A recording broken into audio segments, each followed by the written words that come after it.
Ne ye Siraman Jara ye. N ye parti yɛlɛma bureau national membre ye. Bon ne kɔni ka faamuyali la o wale in man kan wa damatɛmɛ don. N'i ye sariya yɛrɛ ta k'a lajɛ n'o y'an ka constitution ye a bɛ multipartisme yamaruya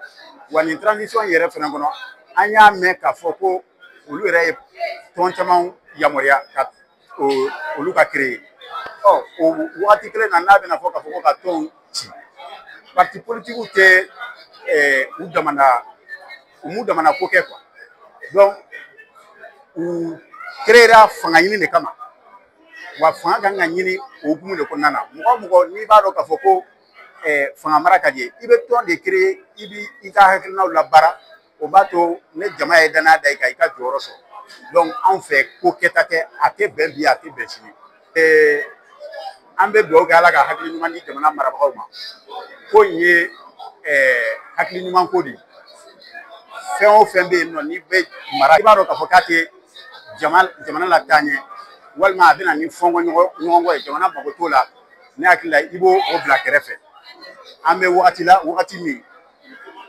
ni jamana mago bɛ jamanaden bɛɛ ka fara ɲɔgɔn kan défi camanw bɛ yen nɔ jamana kan ka ɲɛsin minnu ma min tɛ parti politique cili ye quoi donc nin waleya in a bɛ na ni jamanadenw farafarali ye ka dɔ de fara jamana kɔnɔ gɛlɛya kan donc ne fɛ u k'a lajɛ ji ɲɛma jɔlen na nin wale in ko kɛta tɛ an kɔni an tɛna sigi k'a lajɛ parce que an fana ka conviction ye politique de ye politique an b'a dɔn k'a fɔ politique de bɛ se ka jamana jɔ politique ma ɲi mɔgɔ b'a fɔ ko politique ma ɲi o tigi o man ɲi san'a ka na politique la ni mɔgɔ kolon nana politique la a tɛ se ka politique kɛ ka ɲɛ i y'a faamu donc politique mɔgɔw t'u damana mɔgɔ ye jamanadenw de don la politique demande des valeurs i n'a fɔ jamanadenya yɛrɛ fɛnɛ ça demande des valeurs donc anw fɛ baara de bɛ kɛ mɔgɔw ka sira ɲuman ta ka